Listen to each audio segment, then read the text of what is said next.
bersedekah. Itu sejatinya adalah nikmat yang Allah berikan kepada kita, yang semoga Allah membantu kita untuk mensyukurinya. Walhamdulillahi ala kulli hal. Dan segala puji bagi Allah Jalla Jalaluhu dalam semua kondisi. Musibah yang menimpa kita, ketidaknyamanan yang kita rasakan, kesulitan yang kita hadapi, itu juga karunia Allah sebenarnya. Tapi sebagian kita sampai hari ini belum pandai memandang musibah sebagai sebuah karunia. Maka hari ini kita ngaji. Dan ngaji lagi. Allahumma salli wa sallim ala abdika wa rasulika Sayyidina wa maulana Muhammadin wa ala alihi wa ashabi ajma'in. Amma ba'd. Ahibati fillah. Teman-teman di sisi saya khususnya. Siapa sih yang hidupnya selamat dari musibah?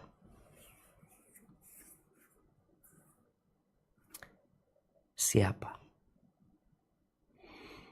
Mau itu orang terkaya di muka bumi ini,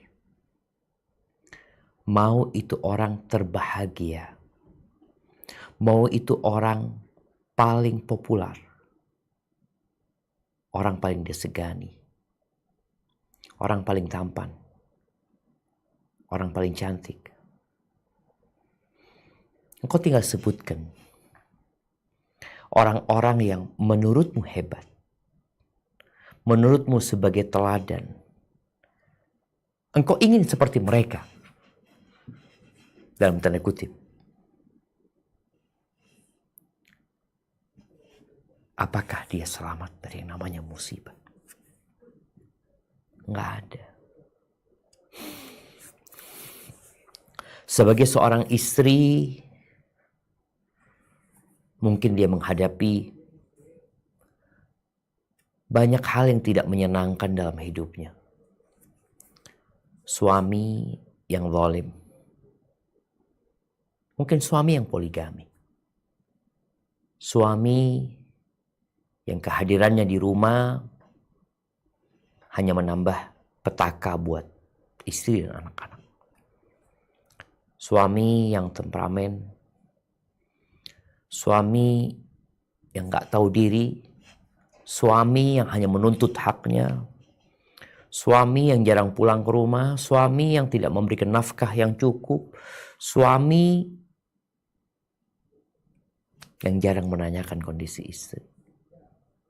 Yang kau sebutkan berbagai macam karakter suami yang buruk. Mungkin dia ada dalam kehidupanmu. Suami yang kalau ngomong menyakitkan hati.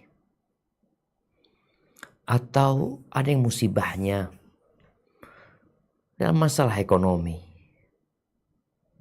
Usaha yang tidak menghasilkan. Pekerjaan yang sulit dan berat dengan penghasilan yang kecil. SP 1, 2, dan sebentar lagi mungkin akan dipecat dari pekerjaannya. Pengurangan pegawai yang mungkin dia akan termasuk dari yang dikurangin. Ada yang musibahnya di anaknya lahir tidak sempurna.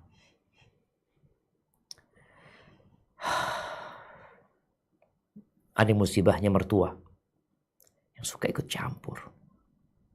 Atau musibahnya orang tua sendiri yang zalim, yang pilih kasih. Atau musibahnya pembantu yang suka membuat sakit hati. Engkau tinggal sebutkan. Nggak ada. Gundah, galau, sedih, cemas, kekhawatiran, ketakutan. Itu musibah. Dan kita akan menghadapi musibah. Dimanapun kau hidup. Di Mekah Al-Mukarramah.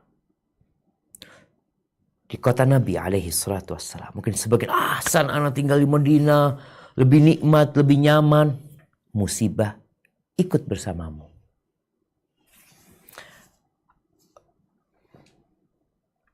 Allah berfirman ya. Kita yang suka baca Quran, yang kalau tiap bulan hatam Quran, insya Allah kita akan melewatin tuh ayat ya. Kembali kita melewatin ayat tersebut. Sehingga tertanam di dalam jiwa kita bahwa musibah itu akan ada bersama kita. Tapi nikmat juga banyak yang mendampingi kita. Apa kata Allah Azza wa Jalla di surat Ali Imran ayat 186? Coba kita baca.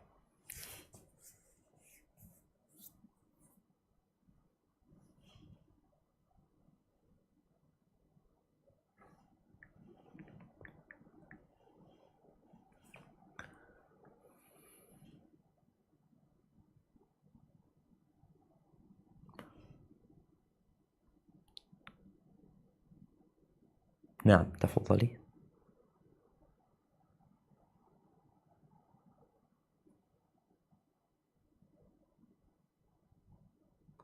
أعوذ بالله من الشيطان الرجيم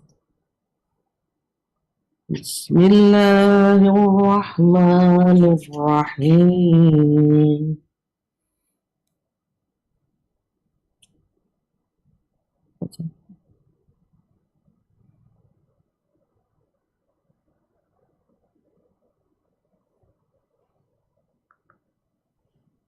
لا تبلون في أموالكم وأنفسكم ولا تسمعن من الذين أوتوا الكتاب من قبلكم ومن الذين أشركوا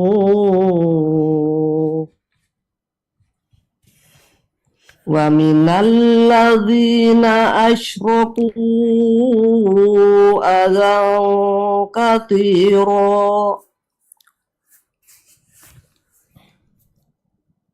Kamu pasti akan diuji dengan hartamu dan dirimu. Belum Dan selesai pasti kamu... ayatnya, Afwan. Ayatnya belum selesai. Wa in tasbiru wa tattaqu fa inna dzalika min azmil umur. Nah.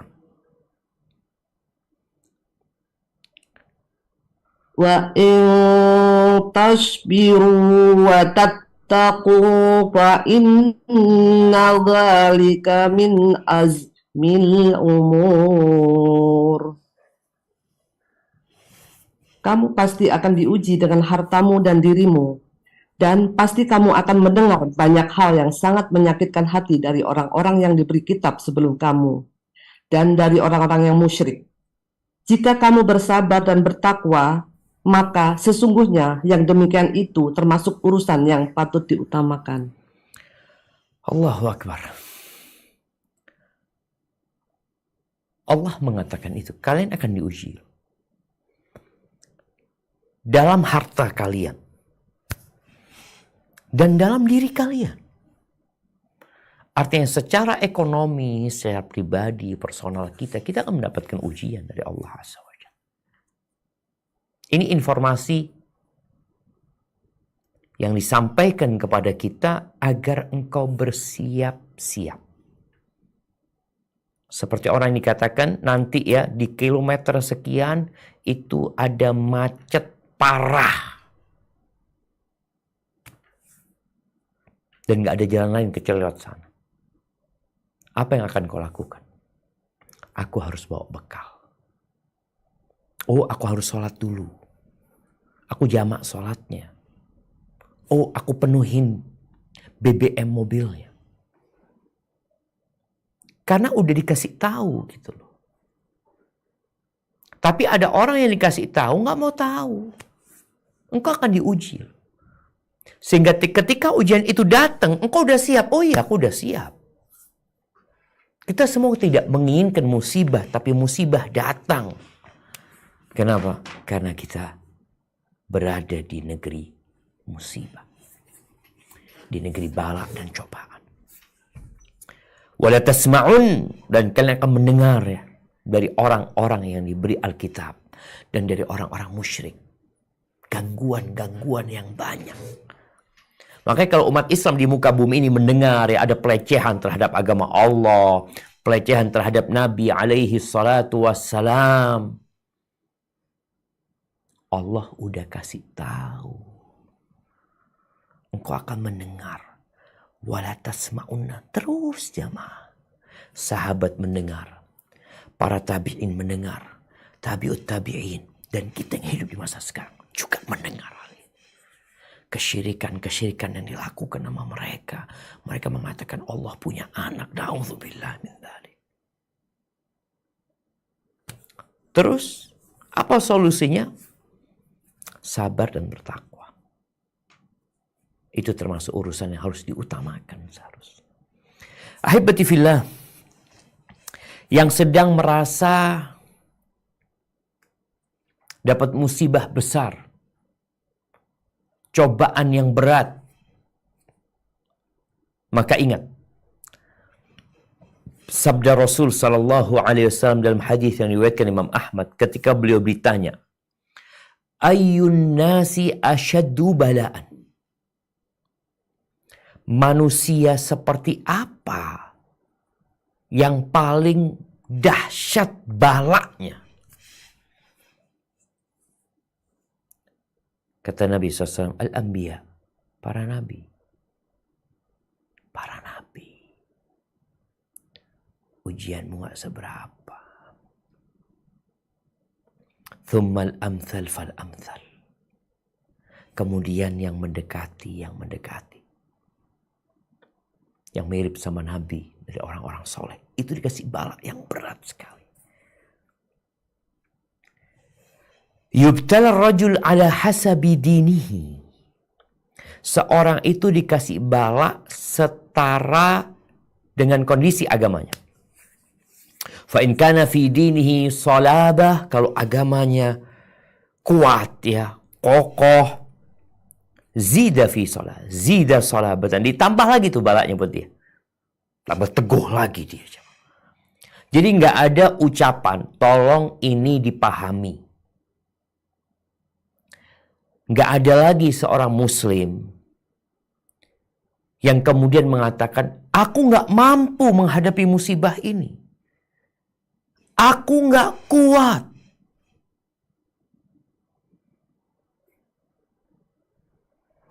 Engkau tahu siapa yang menurunkan bala itu? Allah Azza wa Jalla. Dan sudah ditakar. Kalau bicara resep, itu sudah sesuai dengan resepnya.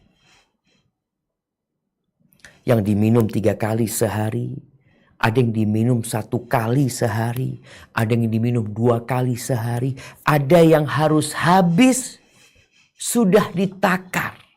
Maka jangan sok tahu. Allah kasih tahu sama engkau. La yukallifullah nafsan illa wus'aha. Allah tidak memberikan beban kepada hambanya melampaui batas kemampuannya. Enggak ada. Mungkin seorang bos memberikan tugas kepada anak buahnya di luar batas kemampuan dia. Itu mungkin. Kenapa? Karena bos nggak tahu kalau fulan nggak mampu. Iya. Tapi Allah itu alimun hakim. Allah itu maha tahu dan maha bijak. Dan Allah tahu fulan mampu. Dan di balik itu ada hikmah. Yang kadang-kala dia nggak sadar dan tidak tahu dengan hikmah tersebut. Tapi yang jelas Allah tahu engkau mampu. Dan bicara bala engkau nggak bisa pilih. Bicara musibah engkau nggak bisa pilih. Aku musibahnya kayak gini aja. Engkau siapa? Engkau hamba. Wa in kana fi dinihi riqatun khuffifa anhu. Kalau agamanya ringan, Allah ringankan balanya buat dia. Wala yazalul bala'u bil abdi. ada yang bala itu bersama hamba, selalu mendampingi dia, hatta yamshiya 'alal ardi ma lahu khatiyah, sampai dia berjalan di muka bumi ini nggak punya dosa. Padahal kita tahu diturunkan Nabi Adam ke bumi karena dosa, dan ada seorang hamba yang dikasih bala sama Allah terus sampai dosanya habis. Terus surga tempat dia. Ahibati fillah, Jibril alaihi salam pernah datang ke Masjid Nabawi di saat Nabi alaihi salatu wasallam berkumpul dengan para sahabatnya. Iya. Dia bertanya kepada Nabi SAW. Sahabat nggak tahu kalau itu Jibril ya, karena dia dalam wujud manusia. Yang pertama dikatakan oleh Jibril, akhbirni anil Islam. Kabarkan kepada aku Islam itu apa? Akhbirni anil iman. Kabarkan kepada aku iman itu apa? Akhbirni anil ihsan. Kabarkan kepada aku ihsan itu apa? Peristiwa ini bukan terjadi di kota Mekah. Bukan terjadi di awal-awal Islam. Terjadi setelah Nabi lama di kota Madinah. Dijelaskan apa itu iman. Antu'mina billah wa malaikatihi wa kutubihi wa rusulihi wal yaumil akhir wa tu'mina bil qadari khairihi wa syarrihi. Dan engkau beriman dengan takdir baik dan buruk. Ini disampaikan di hadapan generasi terbaik umat ini. Di hadapan sahabat-sahabat Nabi yang sudah bertahun-tahun hidup penuh dengan perjuangan. Ditekankan kepada mereka tentang iman itu apa. Salah satu rukun iman itu beriman dengan takdir baik dan buruk.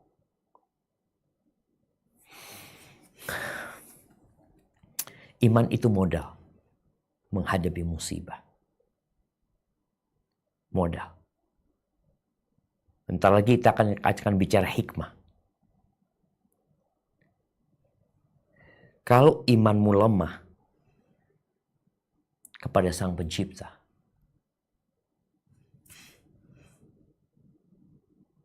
seribu hikmah disampaikan kepadamu, mungkin tidak terlalu berdampak kepada hati dan kejiwaanmu. Tapi kalau engkau beriman, engkau akan menghadapi sebesar apapun musibah itu bersama-sama Allah Azza wa Jalla. Apa kata Allah Jalla Jalla di surat At-Taghabun ayat 11? Di surat At-Taghabun ayat 11. Coba kita baca. A'udzu billahi minasyaitonir rajim. Ma asaba min musibatin illa biidznillah. Wa may yu'min billahi yahdi qalbah. Wallahu bikulli syai'in alim. Tidak ada suatu musibah pun yang menimpa seseorang kecuali dengan izin Allah. Dan barang siapa yang beriman kepada Allah, niscaya dia akan memberi petunjuk kepada hatinya. Dan Allah Maha mengetahui segala sesuatu. Allahu Akbar jamaah. Tidak ada satupun musibah yang menimpa hamba kecuali itu dengan izin Allah. Dengan kehendak Allah. Dengan ilmu Allah Azza wa Jalla. Ketika seorang beriman dengan hal itu. Kemudian Allah katakan, "Waman yu'min billah," dan barang siapa beriman kepada Allah, yakin bahwa Allah itu Ar-Rahman Ar-Rahim, yakin bahwa Allah itu Al-Alim Al-Hakim, yakin bahwa Allah itu fa'alun lima yurid, Allah berbuat apa yang Allah kehendaki, yakin bahwa Allah sudah menakar itu musibah sesuai dengan kemampuan dia, yahdi qalbah, Keimanan ini menyebabkan Allah memberikan petunjuk kepada hatinya, menjadi damai hatinya. Segala sesuatu. Tadi pagi, Anda mendengar potongan ceramah seorang syekh berkaitan dengan masalah musibah. Di Arab Saudi itu kan banyak highway ya. Biasanya berapa kilo nanti ada pemeriksaan ya. Polisi yang bertugas di sana. Ini syekh menceritakan ada yang bertanya tentang peristiwa yang paling aneh, yang paling menakjubkan yang pernah dia lewati. Maka kemudian dia bercerita, kawannya ini tanya ketika dia datang di pagi hari atau di siang hari waktu shift, dia tanya, kalian tahu nggak tadi malam ada kejadian apa? Nggak tahu, kata ada kejadian apa. Jadi tadi malam waktu dia jaga, tahu-tahu ketika di pos pemeriksaan itu ada pengendara yang mengatakan di daerah ini ada kecelakaan berat, mobil kebalik, kata dia. Kata dia dikasih tahu tempatnya, berangkatlah polisi ini. Dia lihat sampai ke tempat itu, dia lihat mobil yang sedang terbalik ya. Kemudian dia pakai lampu sorotnya itu disorot ya, mungkin ada yang keluar dari kendaraan itu ya. Dia lihat ada orang, dideketin orang. Ternyata orang itu sedang sholat, sedang menghadap kiblat dan sedang sholat orang itu. Ada seorang lelaki sedang sholat. Sedang mengatakan inni wajjahtu wajhiya lilladzi fataras samawati wal ard hanifan musliman wa ma ana minal musyrikin. Orang sedang sholat mengatakan aku hadapkan wajahku kepada Allah pencipta langit dan bumi. Aku berserah diri kepadanya dan aku bukan termasuk orang-orang musyrik. Terus selesai sholat. Kita tahu di antara cara menghadapi musibah yang berat itu dengan sholat. Allah mengatakan wasta'inu bis-sabri was-shalah. Minta tolonglah dengan sabar dan sholat. Kayak apa kondisimu ini dan itu ya? Kata dia. Ya alhamdulillah dia nggak apa-apa. Siapa yang ada di mobil? Kata dia. Kata orang ini istriku sama anak-anak. Kalau nggak salah 3 anak perempuan di situ. Akhirnya polisi-polisi itu menyuruh orang ini untuk tidak mendekat ke mobil itu. Akhirnya mobil itu dibalikin jemaah. Dikeluarkan satu persatu orang. Dilihat semua yang sudah meninggal. Istrinya meninggal. Anaknya yang 3 perempuan meninggal. Maka dipanggil mobil ambulan. Akhirnya satu persatu dimasukkan ke mobil ambulan. Polisi itu datang kepada orang ini. Engkau ayo ikut sama kita. Ikut di mobil yang lain. Tidak bersama ambulan. Kenapa kata dia? Ya mungkin ada yang bisa diselamatkan kata dia. Kata orang ini. Aku udah tahu kata dia. Tahu apa? Aku tahu mereka semua meninggal dunia. Tenang kata mereka. Kata polisinya ini. Kita yang ada di sana. Itu kaki kita gemeteran mindah jenazah itu. Melihat kecelakaan yang begitu menakutkan. Kata dia polisi. Kita ini gemeteran. Dia. Kata dia. Seperti seorang pengantin di malam pengantinnya. Wajahnya penuh dengan cahaya. Tenang dia. Ketika ambulan mau berangkat, dia masuk ke mobil ambulan. Dia buka istrinya, dia ciumin istrinya. Dia buka anak perempuannya satu persatu, dia ciumin. Kemudian dia angkat tangan berdoa. Allahumma gfir lahum, warhamhum, wardu'anhum, wadkhilhumul jannah. Dia doakan, kemudian dia keluar. Kenapa itu bisa terjadi? Coba? Ini ayat yang kita baca. Waman yu'min billahi yahdi qalbah. Barang siapa yang beriman kepada Allah, Allah akan kasih hidayah. Coba. Allah tenangkan hatinya.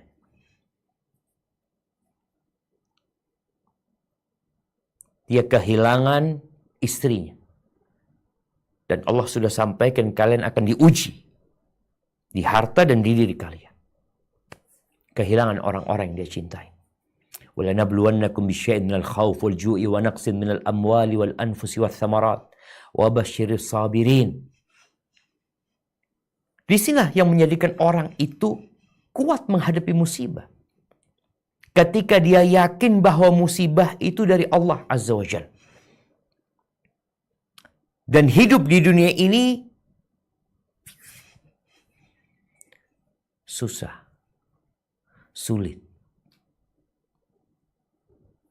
menyebalkan. Ya. Dunia ini penjara buat orang-orang beriman. Sijnul mu'min. Letakkan dalam benakmu, engkau sedang dalam penjara. Semua kesukaran, kesulitan dalam penjara, engkau akan rasakan. Kalau bicara apa hikmah dari musibah yang menimpa orang yang kehilangan pekerjaannya, mendapatkan pasangan hidup yang menyebalkan, dapat ujian di anak-anak yang gak nurut, gak taat, ekonomi yang sulit, utang yang tidak terbayar, maka ada banyak hikmah. Di antaranya, agar engkau mewujudkan peribadatanmu kepada Allah secara tulus. Engkau diciptakan untuk mengabdi kepada Allah. Ya, kita tahu itu. Wa ma khalaqtul jinna wal insa illa liya'budun. Ada sebagian orang yang lisannya mengatakan dia hamba Allah. Iya, aku diciptakan untuk mengabdi kepada Allah Subhanahu wa ta'ala. Tapi tatkala Allah berikan cobaan kepada dia, ternyata dia hamba nafsunya. Dia hamba kesenangannya. Dia hamba kelezatannya. Ketika dia senang, dapat kenikmatan, baru dia hamba Allah. Ketika dikasih kesusahan, dia menyalahkan Allah Azza wa Jalla. Lupa kalau dia hamba Allah. Allah Azza wa Jalla berfirman di surat Al-Hajj ayat 11. Apa kata Allah Azza wa Jalla?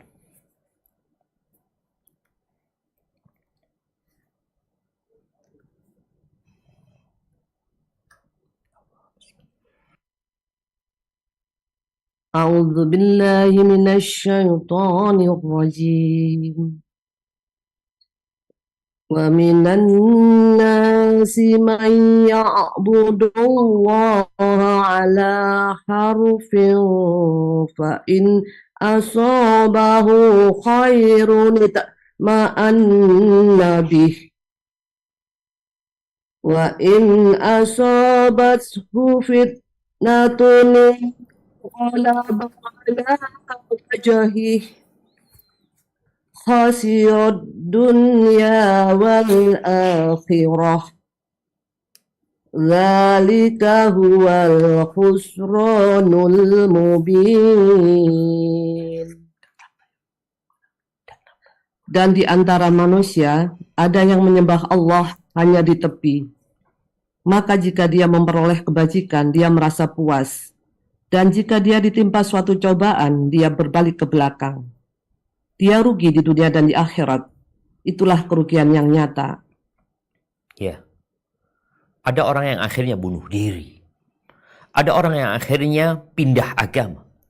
Ada orang yang akhirnya meninggalkan ketaatan.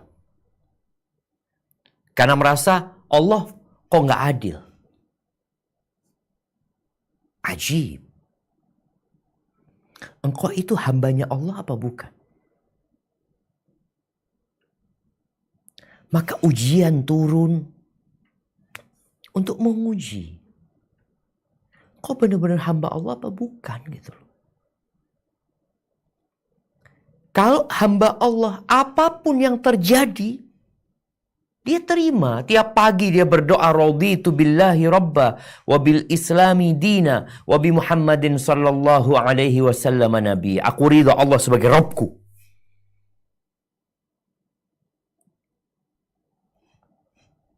maka ujian datang agar engkau mewujudkan engkau bukan hamba kesenangan. Ada orang yang tatkala dikasih ujian nggak bisa melunasi utangnya, dia bunuh diri, dia melakukan perbuatan nisa, dia mencuri, dia merampok, dan lain sebagainya. Yang kedua, musibah datang untuk mempersiapkan engkau naik kelas. Untuk naik kelas. Kalau engkau membaca sejarah bagaimana umat Islam dikasih musibah sama Allah Azza wa Jalla. Mereka bersama Nabi alaihi salatu wassalam. Dikasih musuh berjumlah 1000 sedangkan jumlah mereka 300 orang ketika perang Badar. Ini benar-benar musibah buat mereka. Tapi ternyata memang untuk naik kelas. Perang Uhud Allah berikan kekalahan kepada mereka untuk naik kelas. Ketika perang Khandaq dikasih balak lagi sama Allah, 10.000 pasukan datang ke kota Madinah untuk menghabisi umat Islam untuk naik kelas. Maka tatkala engkau diberi musibah, engkau langsung berbaik sangka sama Allah Azza wa Jalla. Engkau sedang mau naik kelas. Musibah itu juga menghapuskan dosa. Emangnya engkau gak punya dosa? Banyaklah. Kata Nabi SAW, Ma yazalul bala'u bil mu'min wal mu'minah fi nafsihi. Ini dalam hadis riwayatkan Imam Tirmidzi. Dan bala itu ada yang selalu berada menimpa wanita muslimah, lelaki muslim di dirinya, waladihi, di anaknya, di hartanya, sampai dia berjumpa dengan Allah gak punya dosa. Engkau sedang dibersihkan dosamu. Engkau lihat kadang-kala ada baju yang terkena noda, yang dicuci biasa gak bisa. Ada yang harus disikat. Ya, yang masih nyuci pakai tangannya, dia akan tahu bagaimana disikat itu. Kita dulu waktu di pondok ya, leher ini yang hitam-hitam biasa disikat. Itu balak datang kepadamu. Salah satu hikmah.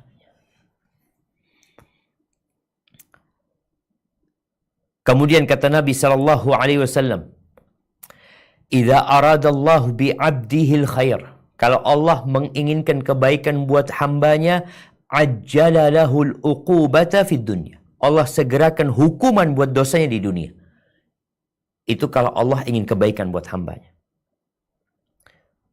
Tapi kalau Allah ingin keburukan buat hambanya, nggak dikasih bala dia. Nggak dikasih musibah yang menghapuskan dosa. Dibiarkan hidup bersenang-senang.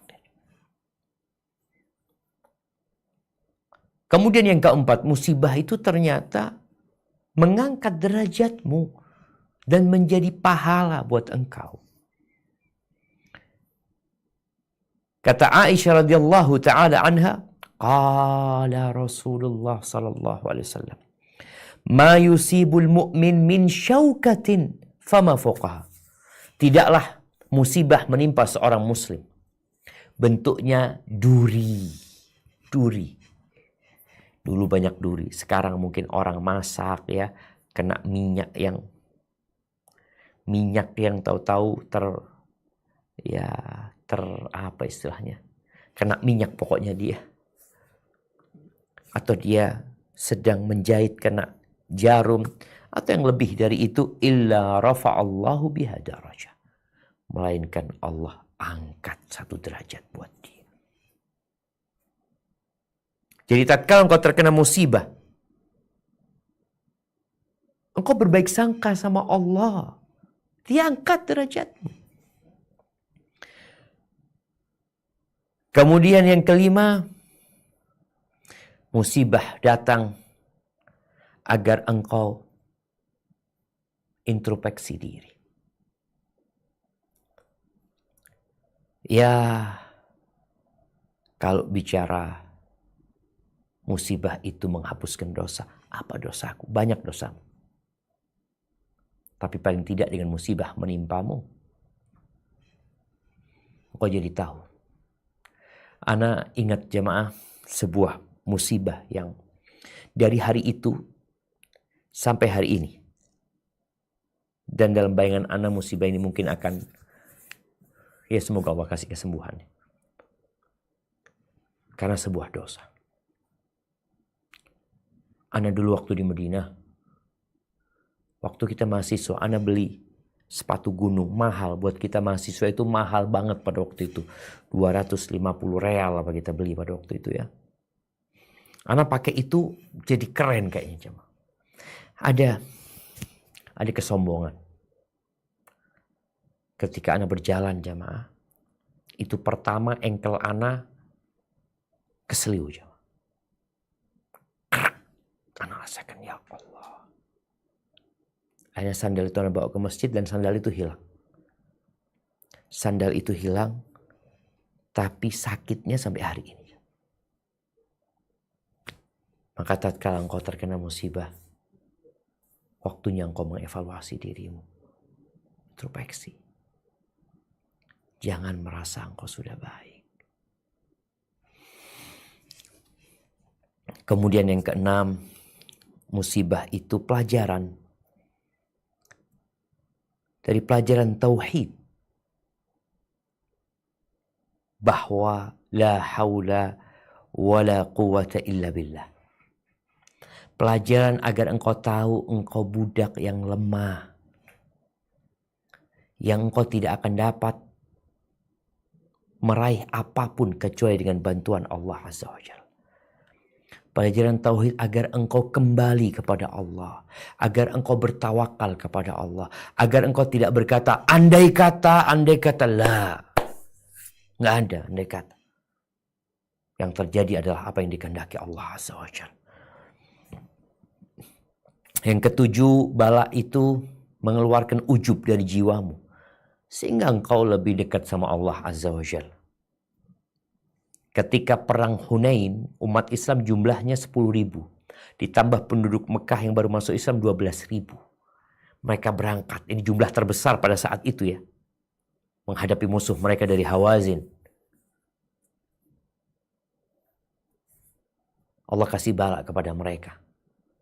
Karena ada ujub di dalam diri sebagian mereka.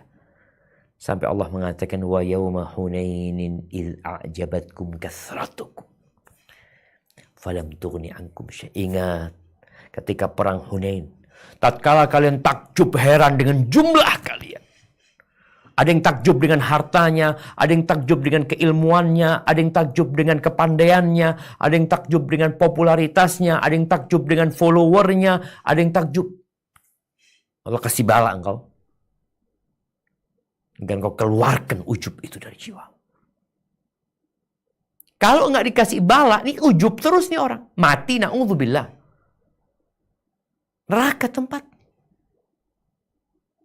Maka engkau introspeksi diri sehingga kau tidak ujub lagi jemaah. Itu sahabat Nabi. Ada Abu Bakar di sana, ada Umar di sana, ada Rasulullah SAW.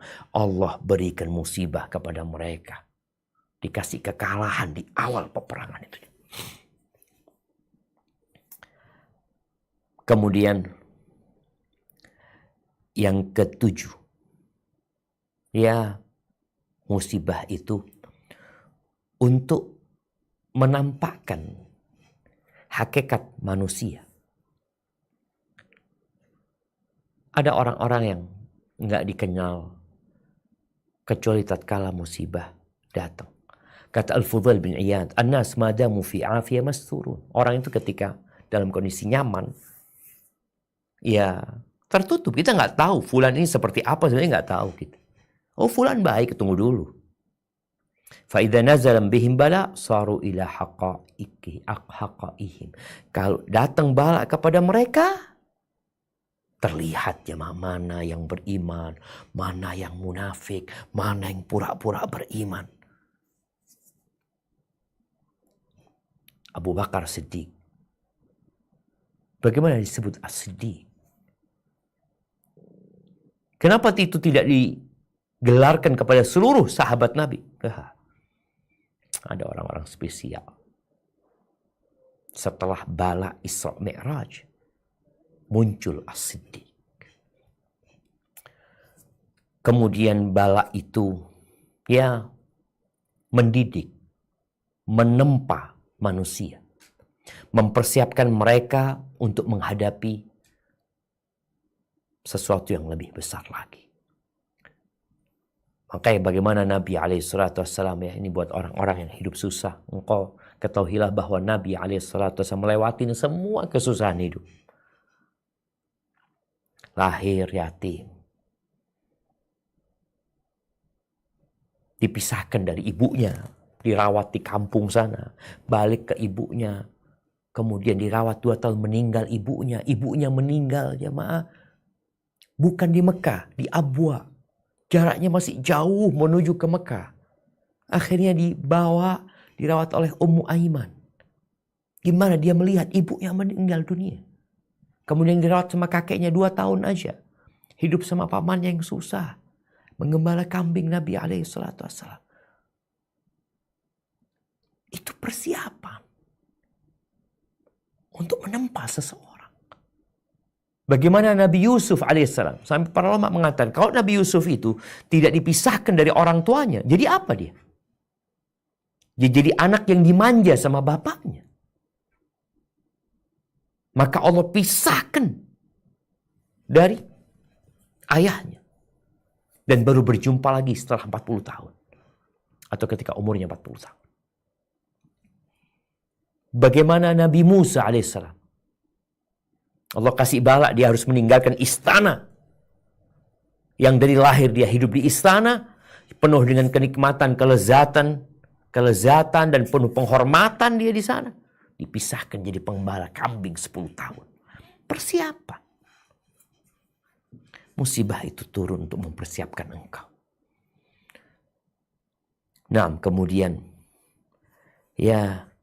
musibah datang menimpamu agar engkau tahu mana kawan sejati dan mana yang hanya kawan kepentingan. Dari mana? Dari musibah. Mana orang-orang yang dulu datang dan mana orang-orang yang tahu-tahu meninggalkan dirimu. Jadi engkau jadi lebih tahu lagi dengan siapa yang bersamamu.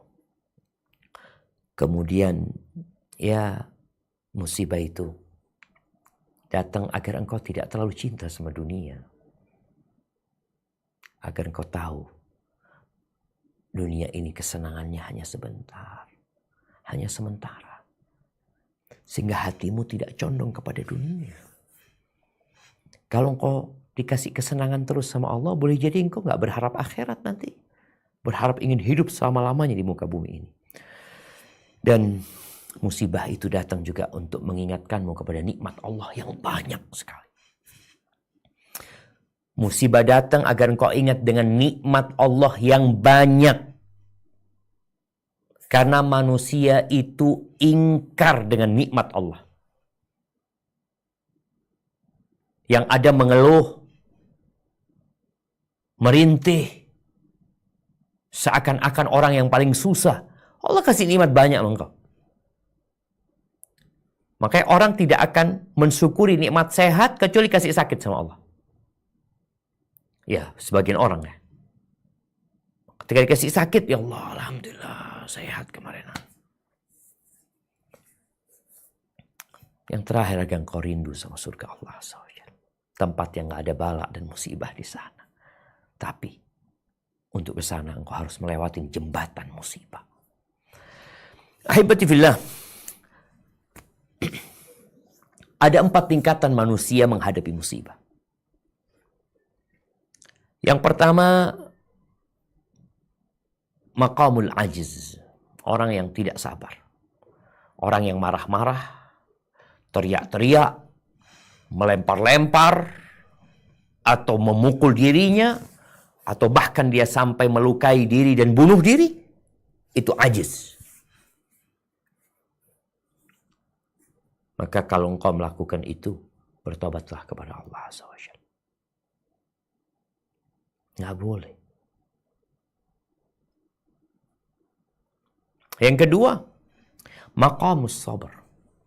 Sabar. Sabar itu artinya nahan diri. Jangan sampai melakukan sesuatu yang dimurkain Allah atau yang tidak masuk akal, tidak diterima. Dalam akal manusia, kok bisa kau melakukan itu? Dia tidak mengucapkan kata-kata yang dimurkain dan dia tidak melakukan perbuatan yang dimurkain. Dia tahan diri, jemaah. Ada orang yang melakukan ini karena Allah, ada yang karena supaya terlihat wibawa di dalam masyarakat. Ya. Ada yang melakukan itu karena itu. Yang ketiga, maqamur ridha. Ridha dia. Udah lewat tuh, tadi menahan diri enggak? Dia ridha dengan takdir Allah Azza wa Jal. Dan ini maqam lebih tinggi daripada kesabaran. Sebagian ulama mewajibkan maqam ini. Ridha. Kemudian yang keempat, maqam syukur. Maqam syukur. Kena musibah, syukur. Dia melihat musibah itu nikmat sudah. Dari mana? Dari hikmah-hikmah tadi yang dia lihat, jadi nikmat sebenarnya. Bagaimana supaya bisa bersyukur? Ini akan ingatkan agar engkau naik tingkatanmu. Jangan bicara sabar lagi, udahlah.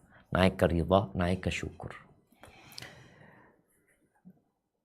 Disebutkan oleh para ulama ada 5 perkara yang kalau dia menghadirkan 5 perkara dalam benak dia, insya Allah dia akan gembira dengan musibah yang menimpa dan bersyukur. Maka dia akan mengatakan alhamdulillah ala kulli hal. Segala puji bagi Allah dalam semua kondisi. Yang pertama, bahwa dalam setiap musibah, dalam setiap penyakit, pasti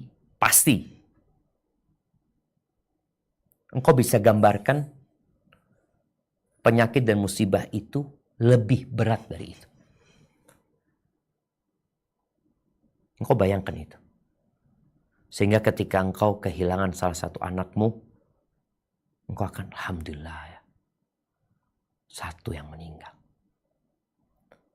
Ketika engkau dikasih musibah suami yang temperamental, alhamdulillah. Alhamdulillah ya Allah. Suamiku marahan tapi dia tidak berzina. Alhamdulillah dia masih sholat. Dia masih sholat. Engkau pokok gambarkan musibah yang lebih besar dari itu.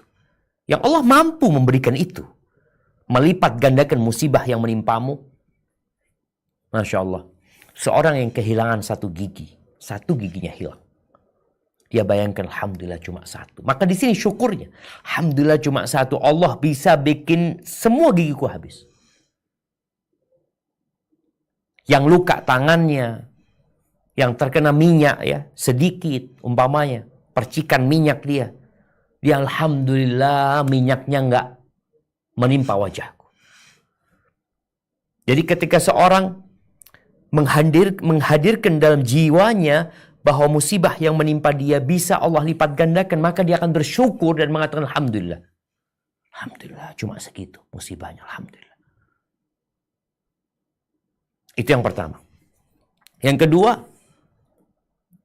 yang mendorong dia untuk bersyukur musibah itu tidak menimpa agama dia. Alhamdulillah Allah, aku nggak sampai keluar dari agamamu.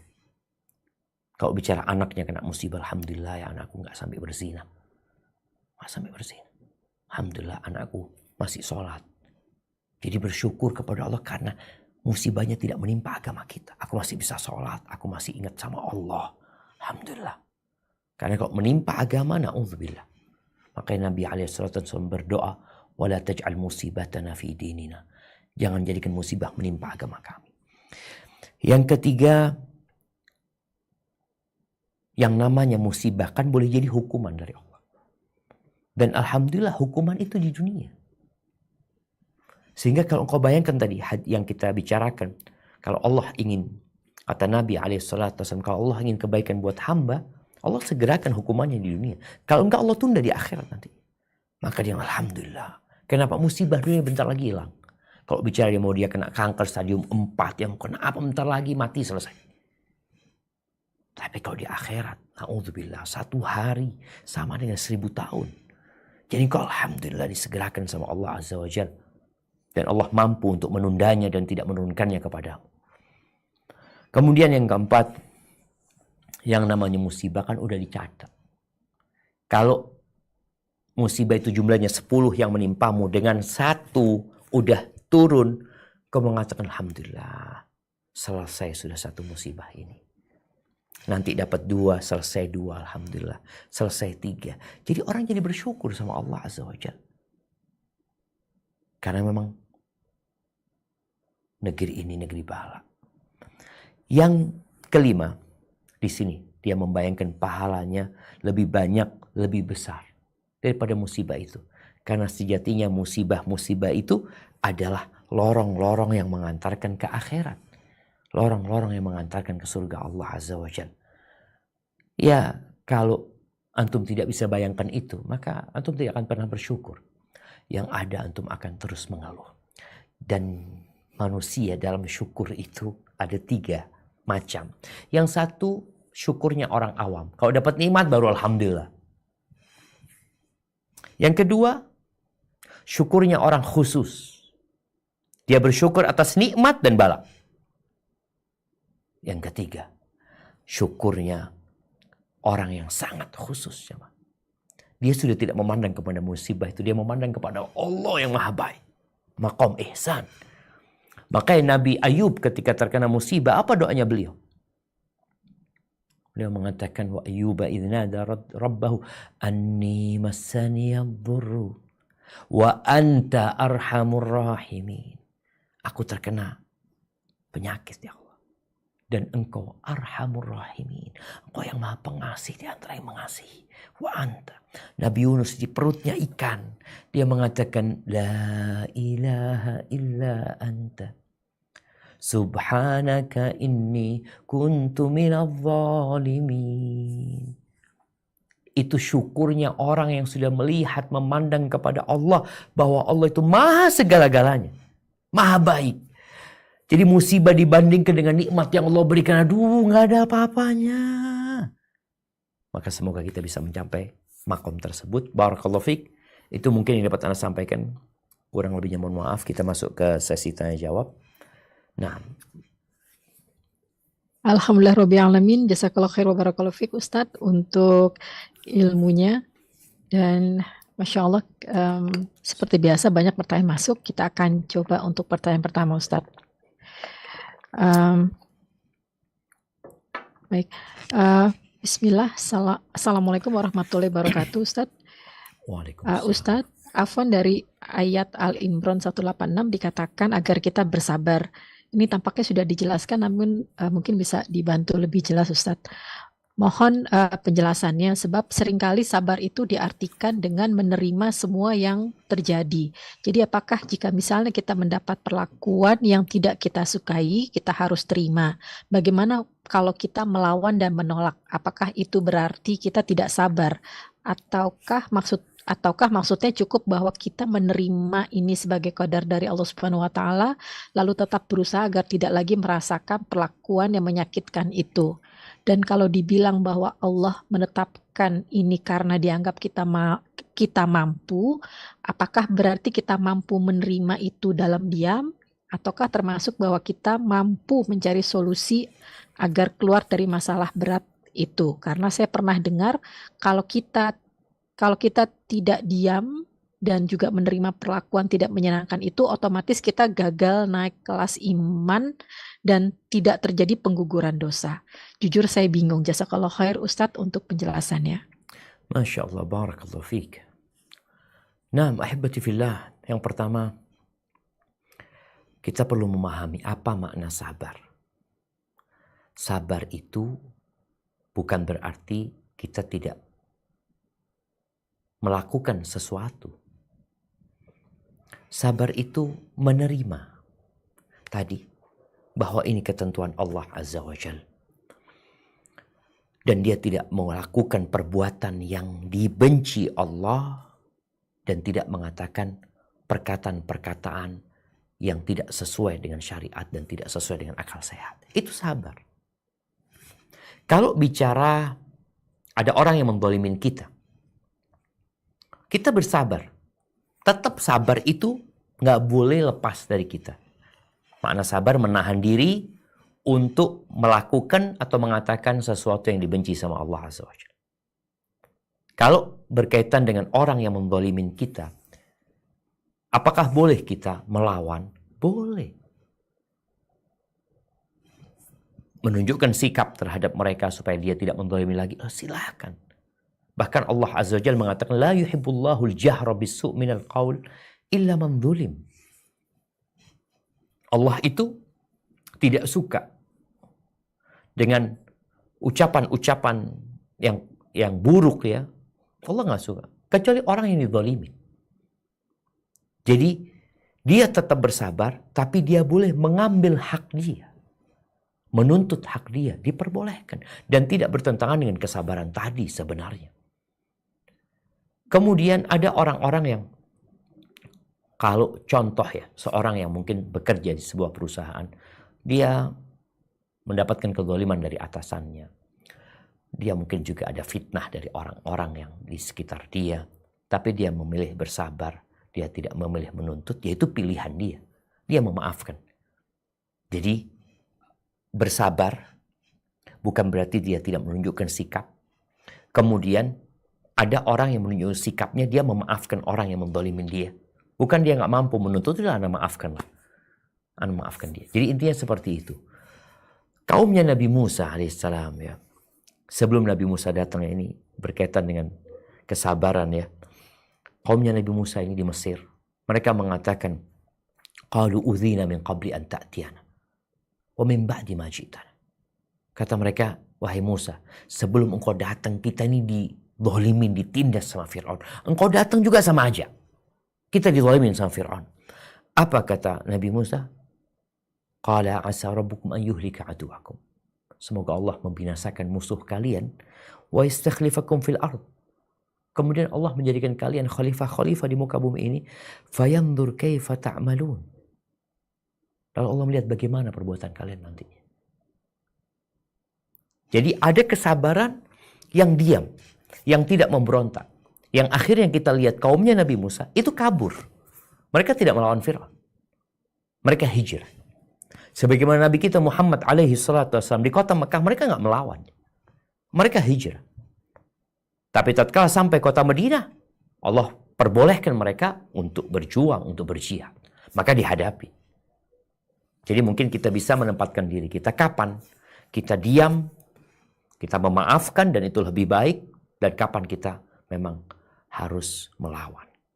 Hadza wallahu a'lam bissawab. Jazakallah khair wa barakallahu fiik Ustadz. Kemudian kita lanjut ke pertanyaan berikutnya Ustadz. Bismillah, ahsanallahu ilaikum Ustadz. Semoga Allah senantiasa menjaga dan memberkahi Ustadz, keluarga, dan seluruh tim kajian Sisesa. Pertanyaan Ana, apakah doa bisa mengubah takdir seseorang di masa depan? Dan ada beberapa pertanyaan juga Ustadz. Kita mendapati banyak doa-doa pada saat kita dalam kesulitan. Doa mana kira-kira Ustadz agar kita bisa bertahan Ustadz dalam menghadapi permasalahan? Masya Allah jemaah. Ya. Kita itu ingin takdir kita baik terus. Nah. Boleh berdoa, diperintahkan berdoa. Ud'uni astajib lakum. Mintalah kepada aku, kata Allah, pasti aku kabulkan. Apakah doa dapat merubah takdir? Naam. La yaruddul qadha illa du'a. Kata Nabi SAW, tidak ada yang dapat menolak ketentuan Allah kecuali doa. Dan doa itu pun termasuk dalam ketentuan Allah Azza wa Jalla. Engkau tidak tahu takdirmu apa. Kita ini nggak tahu cuma. Maka kita disuruh berdoa. Teruslah berdoa memohon kepada Allah Azza wa Jalla. Tiap hari Nabi minta selamat dari bala dan musibah. Allahumma inni as'alukal afiyata fid dunya wal akhirah. Minta selamat dari bala, musibah. Kita minta itu. Ketika datang bala menimpa kita, kita tahu ini untuk hikmah-hikmah yang tadi disebutkan. Tapi doa kita minta. Pasti dikabulkan? Pasti. Cuma jawaban dari doa itu satu dari 3 hal. Maka engkau jangan pernah putus asa ketika berdoa memohon kepada Allah Azza wa Jal. Ada yang mengatakan, Ustaz, ana minta kesembuhan sama Allah Azza wa Jal. Udah 2 tahun ana berdoa, tapi belum sembuh. Ini udah tahun ke-5, ini udah tahun ke-7, ini udah tahun ke-10. Ustaz, ini sudah tahun ke-30 ana berdoa. Dan terus engkau berdoa. Nabi Zakaria berdoa minta anak sampai putih semua. Sampai umur 100 tahun. Dan mengatakan, walam akun bidu'aika rabbi syaqiyya. Nggak pernah kecewa aku dengan berdoa memohon kepada Allah SWT. Karena tadi, kalau bicara dikabulkannya doa, 1 dari 3 hal. Yang pertama yang diminta dikasih. Yang kedua, engkau diselamatkan dari bala, dari petaka yang setara dengan doamu. Engkau itu nggak tahu dengan takdirmu. Boleh jadi ada bala yang akan menimpamu dengan doamu ini. Bala itu nggak jadi. Jawaban ketiga, dikumpulin tuh. Bala itu tetap menimpamu. Doamu yang kau pinta itu nggak dikasih. Tapi engkau dikumpulkan doamu itu sebagai pahala. Yang kau lebih butuh dengan itu pada hari kiamat. Kalau bicara doa apa? Ketika datang kepada Nabi SAW, Abbas pamannya Nabi SAW. Minta doa. Kata Nabi SAW, ya Abbas salillal afiyah. Mintalah afiyah engkau. Besok minta lagi kok. Kayak doa minta afiyah ya. Afiyah ini kayak sehat wal afiat. Afiyah ini kok dianggap masa cuma minta afiyah. Iya. Kalau engkau dikasih afiyah, engkau dikasih kebaikan dunia dan akhirat. Maka doanya yang paling banyak, Allahumma inni as'alukal afiyah. Tadi selamat dari petaka, dari musibah, selamat di dunia fil akhir. Minta sama Allah Azza wa Jalla. Kemudian ada doa Nabi SAW. Allahumma inni a'udzubika min jahdil bala. Wa darakis syaqa wa su'il qadha wa syamatatil a'da. Ya Allah, ini doa Nabi SAW. Aku berlindung kepadamu dari bala yang memberatkan. Wa su'il qadha. Min jahdil bala wa darakis syaqa. Aku berlindung kepadamu terkena sesuatu hal yang menyengsarakanku. Kena yang menyengsarakan, jangan sampai Allah. Wasu'il qadha, dan ketentuan yang buruk. Yang keempat, wasyamatatil a'da. Aku berlindung kepadamu dari hal-hal yang membuat musuh-musuhku gembira melihat aku susah. Baca doa itu. Barakallahu fikum. Dan doa-doa yang lainnya. Rabbana atina fid dunya hasanah wa fil akhirati hasanah wa qina adzabannar. Nah. Barakallahu fiik Ustaz. Berikutnya kita akan persilahkan Ukti yang sudah hadir di Zoom untuk bertanya langsung. Afwan Ukti untuk 1 pertanyaan singkat langsung. Tafadholi untuk Ummu Aulia.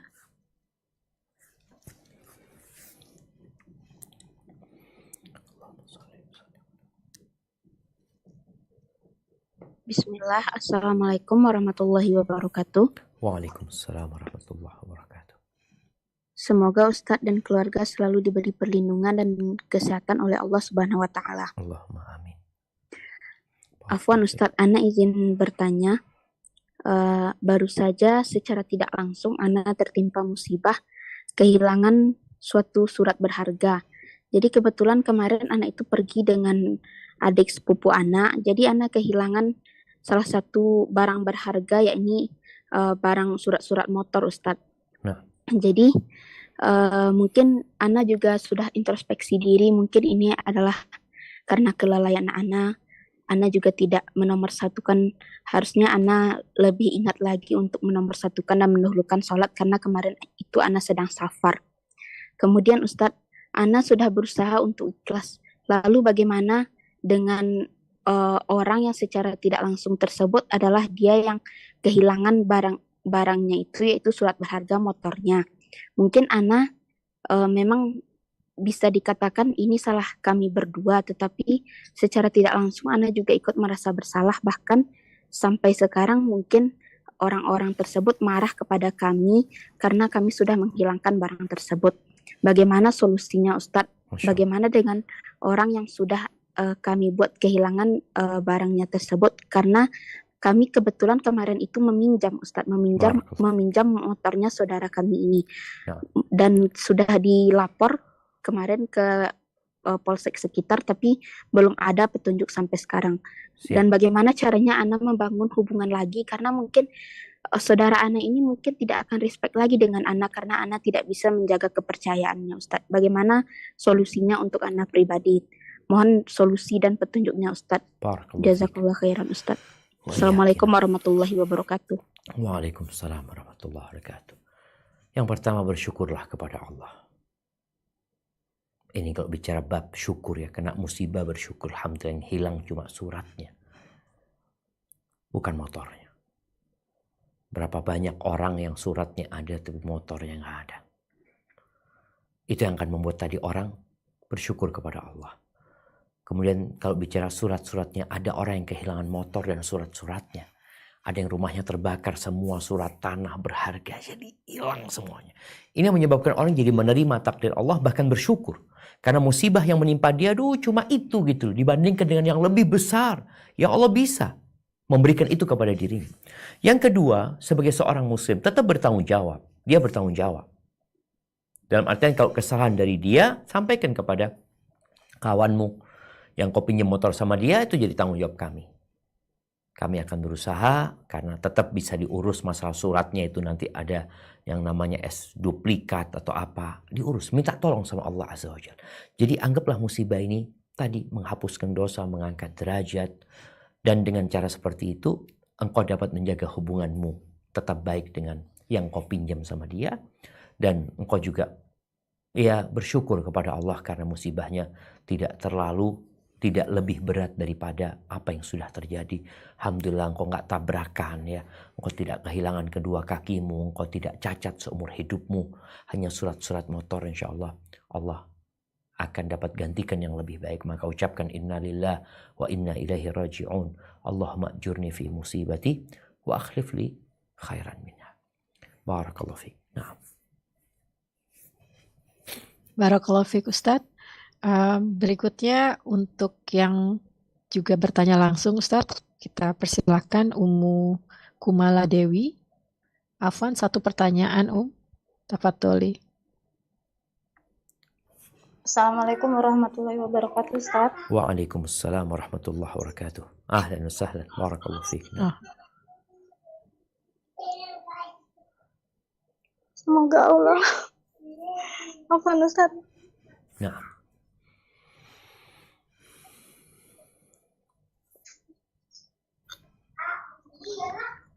Ana izin bertanya, Ustaz. Semoga Allah mengampuni Ana dengan pertanyaan ini. Barakallahu fiik. Naam, tafadhal. Waffaqakillah. Ana menikah kurang lebih sudah 12 tahun yang lalu, Ustaz. Qadarullah, Ana tidak tahu kenapa suami Ana mungkin kurang suka dengan, katakanlah di sini, ibu Ana rahimahullah. Sampai Ana itu dilarang untuk berkunjung ke rumah beliau, Ustadz. Apakah di sini Ana salah sebagai istri karena mengikuti apa mau suami Ana, sementara Ana hanya mencari ridhonya, Ustadz. Di satu sisi Ana sebagai anak yang tidak mau meninggalkan bakti Ana kepada orang tua. Ibu Ana semasa hidup sempat bertanya dan marah kepada Ana bahwa Ana berubah semenjak menikah. Ana bingung untuk dulu itu untuk menjelaskannya, Ustadz. Orang tua Ana awam, sementara Ana waktu setelah menikah itu baru berhijrah. Semenjak Ana menggunakan niqab, Ana dikatakan anak yang durhaka, Ustadz. Orang tua Ana sudah meninggal kedua-duanya.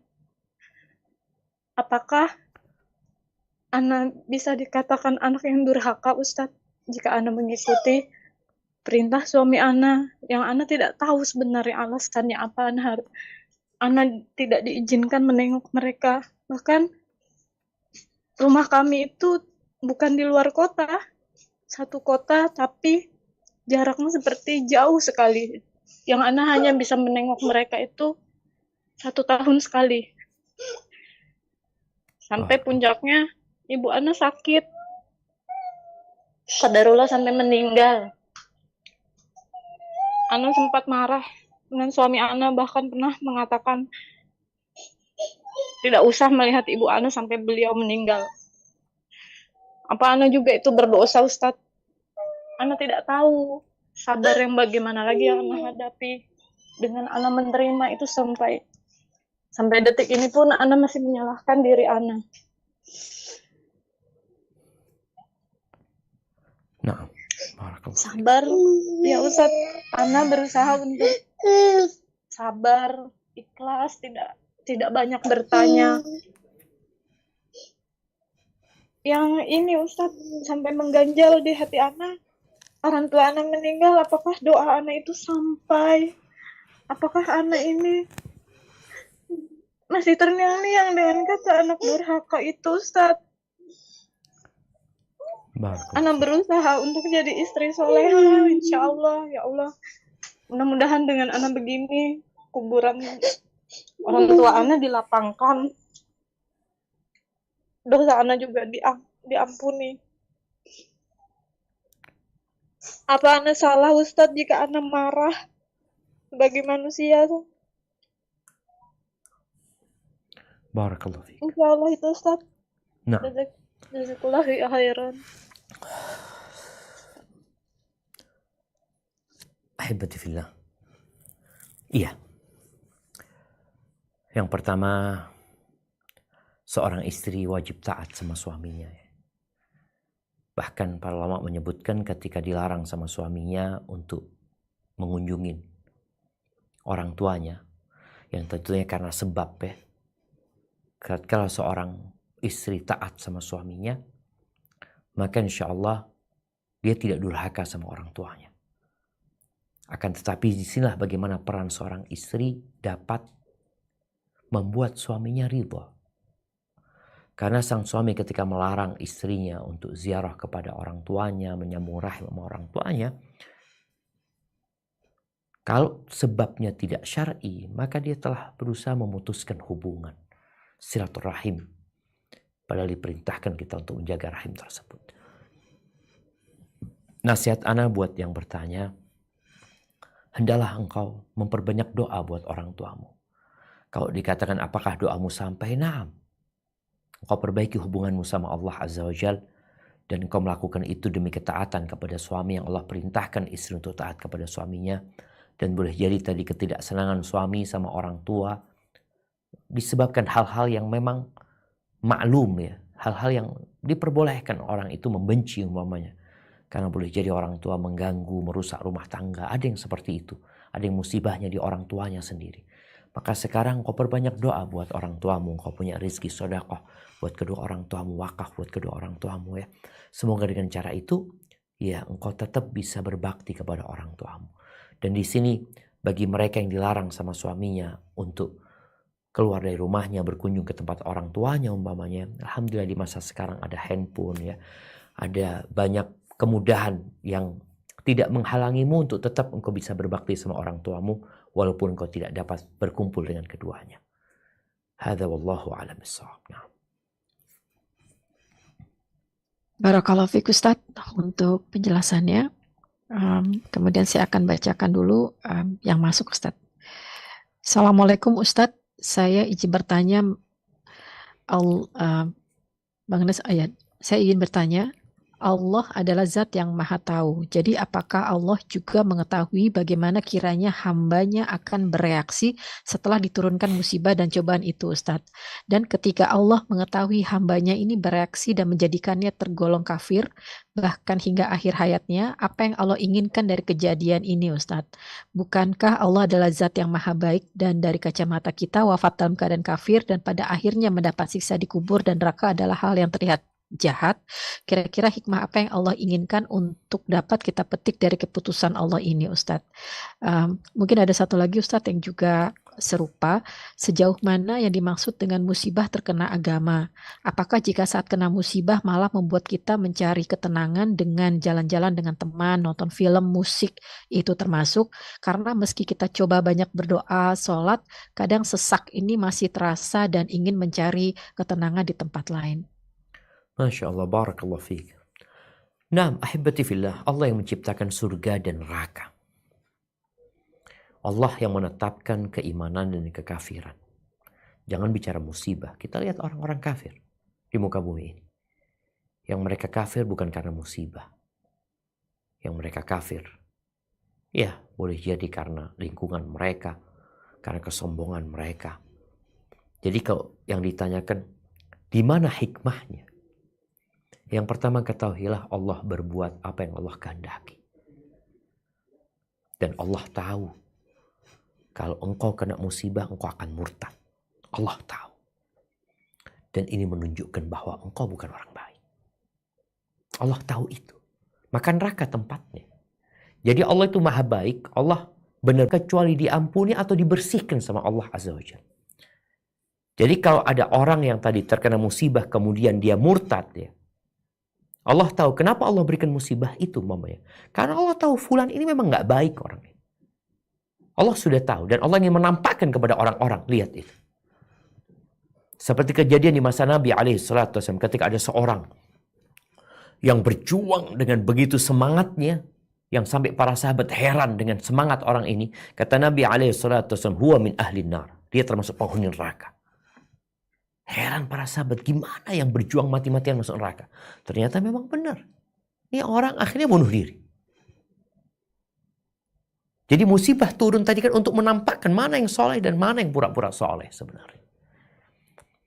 Jadi kalau bicara apa hikmahnya, mana maha baik, Allah maha baik. Maka Allah tidak masukkan ke surga kecuali orang-orang baik. Maka di sini kita perlu senantiasa introspeksi diri agar kita ya diterima sama Allah Azza wa Jalla, agar kita menjadi orang yang baik. Kemudian,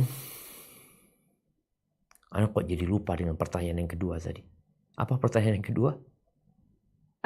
Ini Ustadz, bahwa kalau misalnya tadi sejauh mana yang dimaksud dengan musibah yang terkena menimpa ke agama ya, Nah, kalau sahih. larinya Siap, Masya Allah, barakallahu fiik. Iya, kalau bicara menimpa agama itu yang menimpa agamamu dalam artian agama ini apa? Agama ini ya perintah Allah, larangan Allah. Kalau musibah menimpamu akhirnya engkau meninggalkan perintah Allah, meninggalkan sholat ya, kemudian melanggar aturan Allah Azza wa Jalla, maka ini menimpa agama. Tapi kalau bicara ada seorang yang terkena musibah kemudian dia cari ketenangan dia dengan jalan-jalan, selama perbuatan itu bukan perbuatan yang dimurkain Allah, nggak ada masalah gitu loh. Jadi diperbolehkan. Ada orang yang ketika terkena musibah dia akhirnya diajak sama keluarganya untuk ke tempat yang tenang, yang damai, nggak ada masalah karena itu bukan termasuk yang dilarang dalam agama. Tapi kalau engkau kena musibah dalam agama ini, musibah dalam agama contohnya nggak sholat itu musibah. Punya anak nggak sholat, punya anak narkoba, itu musibah dalam agama. Punya anak kecelakaan, ini bukan dalam agama. Artinya kecelakaan dia jatuh dari motornya, patah, kemudian sakit dia. Ini musibah dalam dunia. Tapi kalau tahu-tahu musibahnya anaknya na'udzubillah nggak sholat, itu musibah dalam agama. Jadi meninggalkan perintah atau melanggar larangan itu musibah dalam agama. Hadza wallahu a'lam bissawab. Barakallahu fiik Ustaz. Pertanyaan berikutnya Ustaz. Assalamualaikum warahmatullahi wabarakatuh. Semoga Ustadz dan keluarga selalu dalam lindungan Allah Subhanahu wa Ta'ala. Ustadz mohon bantuannya. Awal Ana kenal dengan suami kurang baik. Ana masih terikat dengan pernikahan lain sebelum akhirnya bercerai dan menikah menjadi istri siri kedua secara diam-diam. Setelah berapa lama menikah, istri pertama suami Ana mengetahui ini dan meminta untuk berpisah. Alasan suami menikahi Ana karena ingin mendapatkan anak. Namun ternyata suami Ana yang memiliki kendala, bukan istri pertamanya. Itu alasan istri pertama untuk meminta kami bercerai dulu karena tujuan tidak akan tercapai, atau paling tidak sampai selesai berobat. Jika sembuh, istri pertama akan mengizinkan Ana kembali jadi istri kedua secara siri. Tapi Ana sekarang bimbang Ustadz, ternyata kehidupan poligami tidak semudah yang Ana kira. Ana juga khawatir tidak akan bisa diterima oleh keluarga suami. Apa yang harus Ana lakukan Ustadz? Apakah baiknya Ana meminta untuk berpisah sebelum terlanjur lebih lama dan bertaubat, serta memohon pada Allah untuk mendapatkan jodoh lain yang lebih menenangkan jiwa? Tolong nasihatnya Ustadz. Barakallahu fiik ya. Yang pertama, hendaklah engkau bertobat kepada Allah Azza wa Jalla. Bayangkan ya, bagaimana dia, istrinya orang, menjalin hubungan dengan suaminya orang. Ini bukan bicara poligami kita. Kita bicara sebuah kemaksiatan yang terjadi. Yang akhirnya engkau bercerai dengan suamimu yang pertama. Engkau menikah jadi istri kedua dari laki-laki ini. Maka nasihat ana, engkau bertobatlah kepada Allah Azza wa Jalla dengan taubatan nasuha. Dan kalau bicara mana yang lebih baik buat engkau yang tahu dengan kondisi suamimu. Kalau suamimu adalah orang yang bertakwa kepada Allah Azza wa Jalla, dan engkau melihat dia orang yang mampu berpoligami, dia mampu berpoligami, silahkan kau lanjutkan. Tapi kalau ternyata engkau lihat suamimu bukan orang yang soleh, suamimu bukan orang yang bertakwa kepada Allah Azza wa Jalla, dan juga dia mungkin tidak dapat mengkondisikan rumah tangganya, maka boleh jadi bercerai itu solusi buat engkau, dan sekali lagi engkau harus bertobat kepada Allah Azza wa Jalla. Hadza wallahu a'lam bissawab. Jazakallah khair Ustadz. Masih ada waktu Ustadz? Mungkin 2 pertanyaan lagi. Baik. Barakallahu fiik Ustadz. Berikutnya kita kasih kesempatan untuk Ummu Muhammad. Afwan, Ummu, 1 pertanyaan singkat. Tafadholi. Assalamualaikum warahmatullahi wabarakatuh Ustaz. Waalaikumsalam warahmatullahi wabarakatuh. Semoga Allah senantiasa merahmati Ustaz sekeluarga. Allahumma amin. Barakallahu fiikna. Musibah yang Allah berikan untuk ana, alhamdulillah ala kulli hal. Dari suami yang wafat, 6 bulan setelahnya bapak ana yang wafat kan. Dan insya Allah ana jalani ya, bahwa ini adalah ketetapan dari Allah. Dan siang dan malam ana berdoa, ya Allah izinkanlah agar hamba tidak akan menikah lagi hingga akhir hayat hamba ya Allah. Cukuplah rahmatullah suami hamba menjadi suami hamba di dunia hingga ke jannah firdaus a'la. Allahumma amin. Kemudian ana berdoa, ya Allah satukanlah kembali hamba nanti bersama rahmatullah suami hamba di dalam nikmat kubur. Apakah salah doa anak itu ya Allah mengatakan di dalam nikmat kubur dan di dalam jannah firdaus a'la? Karena di sana ada bahasanya di dalam nikmat kubur. Saking ana merasa masih sangat lama ana bisa bertemu kalau hanya di jannah. Mungkinkah ana bisa bertemu di dalam nikmat kubur? Begitu maksudnya. Masya Allah. Mohon penjelasannya. Jazakumullah khairan. Assalamualaikum warahmatullahi wabarakatuh. Waalaikumsalam warahmatullahi wabarakatuh. Nah, kalau bicara kecintaan seorang istri kepada suaminya yang menyebabkan dia ingin berjumpa dengan suaminya di alam kubur ya. Wallahu a'lam, ana nggak tahu dengan apakah doa itu doa yang diperbolehkan ya. Tapi yang jelas meminta untuk dikumpulkan dengan suaminya itu adalah permintaan yang baik di surga Allah Azza wa Jalla. Kalau bicara di nikmat kubur memang ada banyak riwayat yang berkaitan dengan masalah ruh ya. Tapi yang jelas hanya Allah yang tahu tentang masalah ruh ini. Ada beberapa athar yang menyebutkan bahwasanya arwah di kuburan itu pun mereka saling berziarah ya. Di antara mereka dan seorang yang masih hidup pun mungkin berjumpa dengan orang yang sudah meninggal dunia di dalam mimpinya seperti itu. Maka wallahu alam ya, mungkin kau berdoa memohon kepada Allah agar dikumpulkan bersama suamimu di akhirat nantinya. Dan kalau bicara nikmat kubur yang engkau akan dapatkan ketika orang meninggal dunia itu, di antara doanya adalah Allahumma abdilhu zawjan khairan min zawji. Gantikan buat dia pasangan yang lebih baik dari pasangannya ya, yang masih hidup di dunia. Tapi insya Allah ketika seorang memang ingin dikumpulkan bersama orang yang dia cintai, semoga Allah pertemukan dia. Dan mungkin saja mereka bertemu di alam arwah sana. Dan pada akhirnya nikmat yang paling indah adalah ketika masuk surga Allah Azza wa Jal. Ketika di padang mahsyar aja mereka mungkin bertemu. Ini belum masuk surga Allah Azza wa Jal. Aisyah pernah bertanya kepada Nabi SAW, ya Rasulullah, engkau ingat nggak sama keluargamu nanti di padang mahsyar? Kata Nabi SAW, amma fi thalathati mawatin fala, di 3 tempat enggak, aku nggak akan ingat sama keluargaku. Kapan? Manusia tidak akan ingat sama keluarganya. Kapan? Ketika pembagian rapot. Yang kedua ketika penimbangan amal. Yang ketiga ketika melewati sirat. Hadza wallahu a'lam bissawab. Barakallahu fiik Ustaz. Pertanyaan terakhir yang masuk lewat Zoom. Barakallahu fikum Ustaz. Apabila suami berzina dengan wanita kafir, qadarullah baru istrinya baru berpulang haji sendiri tanpa suaminya. Lalu si istri bilang ke suaminya bahwa istri tidak mau digauli karena suami masih berzina dengan wanita kafir.